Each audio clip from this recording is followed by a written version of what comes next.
अगर इसके अंदर में किसी को आना है तो अनुमति लेना पड़ेगा किसको, इस देश से। तो मछुआरे लोग नहीं देखते हैं, उनको पता नहीं रहता, क्योंकि वहाँ पे बाउंड्री तो है नहीं, पता चलेगा, ठीक है। लेकिन जो है घुस जाते हैं दूसरे देश के सीमा में, तो मछुआरा गिरफ्तार कर लिया जाता है। भारत कभी मछुआरा गिरफ्तार कर ला, कभी श्रीलंका कर लेता, कभी पाकिस्तान कर लेता है, होता है ना, तो गिरफ्तार कर लिया जाता है, ठीक है। तो यही क्या होता है, नॉटिकल माइल हो गया। तो यहाँ पे जो है किसी को भी अंदर आने का अनुमति नहीं होता है, ठीक है। और बेस सीमा से, ये बेस है, बेस सीमा से 200 नॉटिकल माइल,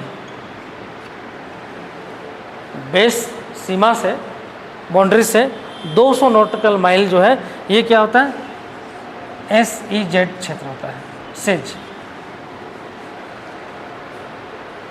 समझ में, अनन्य आर्थिक क्षेत्र बोला जाता है, स्पेशल नहीं, हाँ स्पेशल भी बोला जाता है, चाहे EEZ भी बोला जाता है इसको, ठीक है। स्पेशल जो है इकोनॉमिक जोन, ये 200 नॉटिकल मील तक जो है क्या होगा, यहाँ पे कोई भी जो है खोज कर सकता है, खोज अनुसंधान कर सकता है। तो भारत जो है बेस सीमा से 200 नॉटिकल माइल तक जो है क्या कर सकता है, कोई भी जो है अनुसंधान, खोज, खनिज तेल, पेट्रोल, गैस का खोज कर सकता है, समझ में। तो इसको अधिकार होता है 200 नॉटिकल माइल तक सीमा से, ये बेस सीमा से 200 नॉटिकल माइल तक, ठीक है। लेकिन बाउंड्री होता है 12 नॉटिकल माइल तक, समझ में।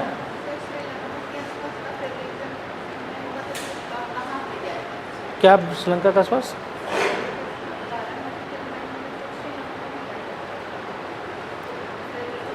उसका तो वहाँ बांटा हुआ ना दोनों, अब चूँकि बाउंड्रीज मान लीजिए श्रीलंका, भारत का बाउंड्री है और श्रीलंका का बाउंड्री है, तो ये बहुत कम है। तो यहाँ पे सीमा बना दिया गया है, क्षेत्र बना दिया गया है कि दोनों के बीच में जो है ये सीमा होगा, सामुद्रिक सीमा।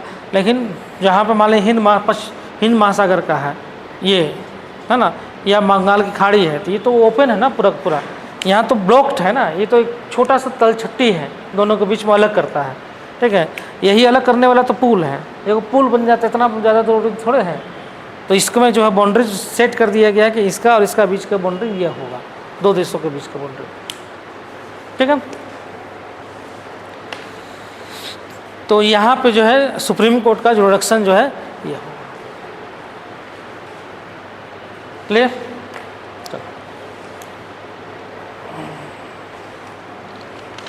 यहाँ तक समझ में आ गया ना सबको, समझ में आ रहा है कि नहीं आ रहा है, सबको आ रहा है, नहीं तो मालूम चलेगा कि हम जो है इतना मेहनत करके पढ़ा रहे हैं और किसी को समझ में ही नहीं आ रहा है, तो फ़ायदा क्या, नहीं, क्योंकि हमको लगता है कि इतना मतलब जो है डीप शायद नहीं पढ़े होंगे कभी, है ना। थोड़ा हम डीप पढ़ा रहे हैं, इसलिए पढ़ा रहे हैं क्योंकि डीप नॉलेज एक बार ले लोगे ना तो ईजिली वाला जो नॉलेज है ना वो अपने आप होते चला जाएगा। और आज के डेट में नंबर उसी को आता है जो आप हर डायमेंशन से चीज़ों को बताते हैं। मेंस में नंबर जो है पीटी में भी एटलीस्ट बता रहे हैं, पीटी में भी उसी का निकलता, थोड़ा डीप नॉलेज जो लेके बैठा रहता है। क्वेश्चन कभी कभी आज पीटी में क्वेश्चन देखो हिस्ट्री वगैरह में पूछ देता कि वो जो है राजकुमारी जो है किस वंश से है ना, गुप्ता जो राजकुमारी है, जो चंद्रगुप्त जो है गुप्त थे, उनका जो है जो शादी हुआ था वो किस वंश से थे। अब इतना डीप में जा रहा है तो आपको पढ़ना पड़ेगा, समझ में, मतलब जो सिचुएशन है उस सिचुएशन के अनुसार चलना पड़ेगा। नहीं तब सोचेंगे कि लूसेंट पढ़ के अब निकल जाएंगे, तब वो नहीं रहा कि अब लूसेंट पढ़ के जो है आप एग्ज़ाम निकाल लोगे। अब हर एग्ज़ाम क्या कर रहा है, डीप नॉलेज चाहता है बच्चा को, कंपटीशन बढ़ रहा है ना, हर बच्चा जो है डीप नॉलेज ले रहा है, तो आपको भी डीप नॉलेज लेना पड़ेगा। ऐसा नहीं है कि कैटेगरी में है तो बहुत इजीली हो जा रहा है, यहाँ भी बहुत फाइट है। और आपके कैटेगरी में भी पढ़ने वाला बहुत लोग हैं, एक से एक पढ़ने वाले लोग हैं जो जनरल नंबर ले आते हैं, समझ में। जो जनरल एक हमारी स्टूडेंट थी, है ना, वो जो है कैटेगरी में थी, एसटी थी, गुमला की थी, वो जनरल नंबर ला के प्रशासनिक सेवा में घुस गई। कैटेगरी तो छोड़ दो, जनरल में जाकर प्रशासनिक सेवा लेके आ चली गई और जनरल में उसका सिलेक्शन हुआ। समझ में? तो एक से एक पढ़ने वाला अब जो है आपके कैटेगरी में भी है, ये नहीं कि बहुत आराम से जो है अब हो जाएगा। आप समझ सकते हो 112 क्वेश्चन जा रहा है, तो लगभग एवरेज इस पर 112 गया है, तो आप तो मान सकते हो 56 क्वेश्चन, दोनों पेपर में 56 क्वेश्चन करना पड़ेगा। तो दोनों पेपर में 56 क्वेश्चन करना आसान भी नहीं है, थोड़ा डीप नॉलेज नहीं होगा तो। और चलो पीटी तो मान लीजिए चलो निकल गया, लेकिन मेंस में तो फिर कटअप हाई रहता है, उतना भी कम नहीं रहता है। तो मेंस में भी आपको जो है पढ़ना पड़ेगा, डीप नॉलेज लेना पड़ेगा। और डीप नॉलेज लिए हैं और हर एंगल से अगर आपने लिखा है चीज़ों को तो नंबर मिलेगा। सिर्फ ऊपरी लिखेंगे ना तो नंबर नहीं देता है, क्योंकि हर किसी का उसी टाइप का आंसर रहता है ऊपरी। जिसके पास नहीं नॉलेज है वो क्या करेगा, वो एक ही बात लिखेगा, लौकिकवाद क्या है ये बता के निकल गया। लेकिन आपको हर तरह से बताएंगे तो आपको नंबर मिलेगा। तो इसलिए डीप नॉलेज थोड़ा सा लीजिए, है ना। एक बार ले लीजिएगा, फिर ये आपको बार बार काम आएगा। कोई भी सब्जेक्ट को एक बार पढ़ना होता है बढ़िया से, उसके बाद जो है सिर्फ रिवीजन करना होता है, फिर वो अपने आप आपका जो है अच्छा होता चला जाएगा। समझ में? तो अभी आपके पास समय है, बढ़िया से नॉलेज ले लीजिए। जब अगले साल जब आए तो आप जो है पूरा पारंगत होकर जो है बैठिए, फिर प्रॉब्लम नहीं होगा। क्लियर? चलो नेक्स्ट लिखो, लौकिकवाद के उद्देश्य। लौकिकवाद के उद्देश्य।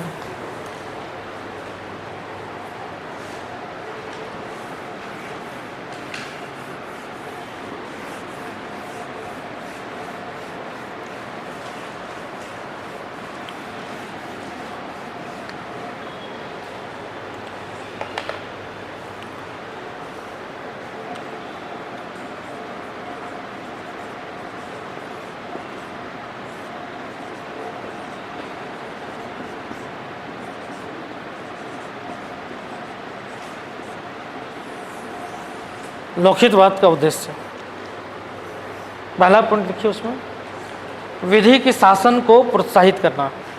विधि के शासन को प्रोत्साहित करना।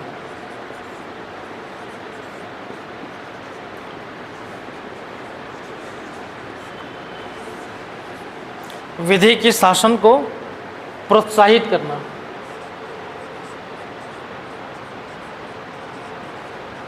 प्रोत्साहित मतलब इंक्रीज करना, इंकरेज करना।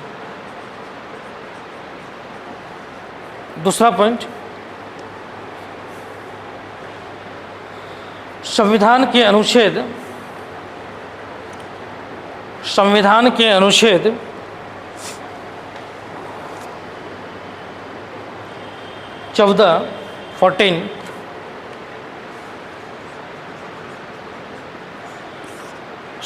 के अनुच्छेद 14 विधि के समक्ष समता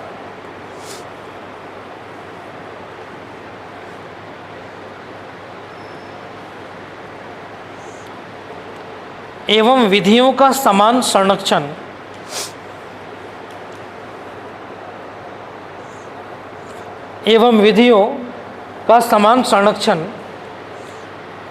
के सिद्धांत का उल्लेख किया गया है।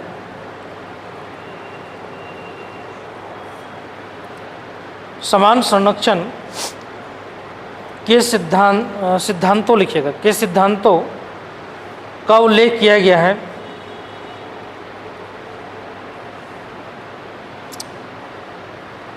उसमें लिखिए, उसी में लिखिएगा, जनहित याचिका के माध्यम से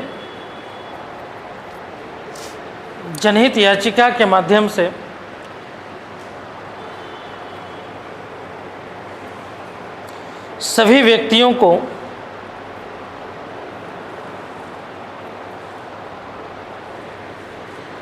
जनहित याचिका के माध्यम से सभी व्यक्तियों को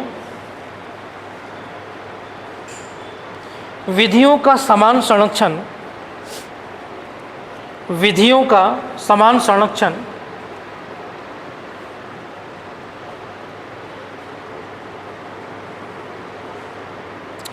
प्रदान करवाया जा सकता है, प्रदान करवाया जा सकता है।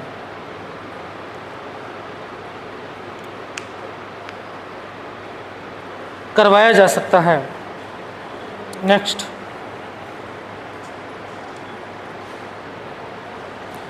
शोषित एवं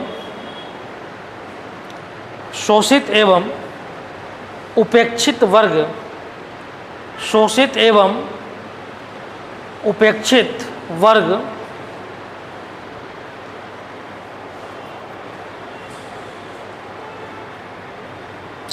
को सामाजिक एवं आर्थिक न्याय प्रदान करना, शोषित एवं उपेक्षित वर्ग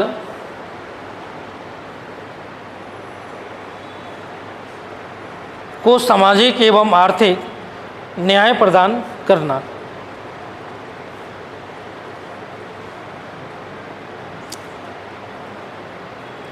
नेक्स्ट लिखिए,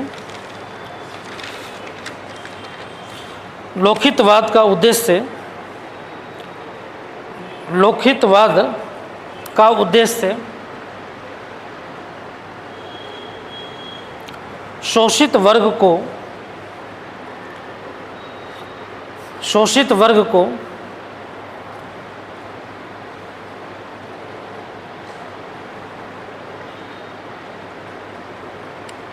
या सामाजिक रूप से पिछड़े वर्गों के हितों को, या सामाजिक रूप से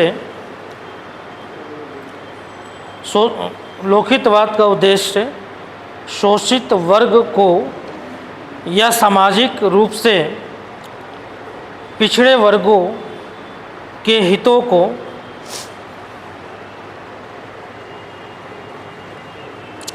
संरक्षित करना है, संरक्षित करना है, जिससे व्यक्तियों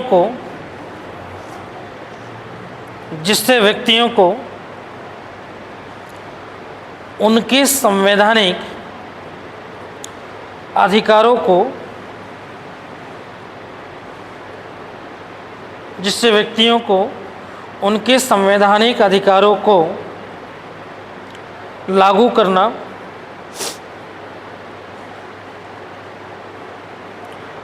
और सामाजिक और आर्थिक न्याय प्रदान करना है, और सामाजिक एवं आर्थिक न्याय प्रदान करना है।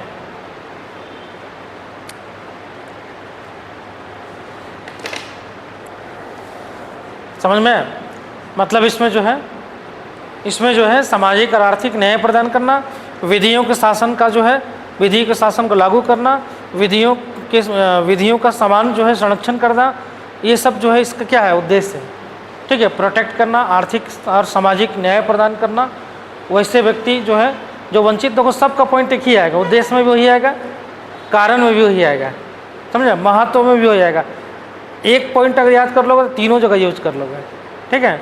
अब आगे बताएंगे कैसे। ब्रेक ले लो, उसके बाद तुम लोग बताएंगे।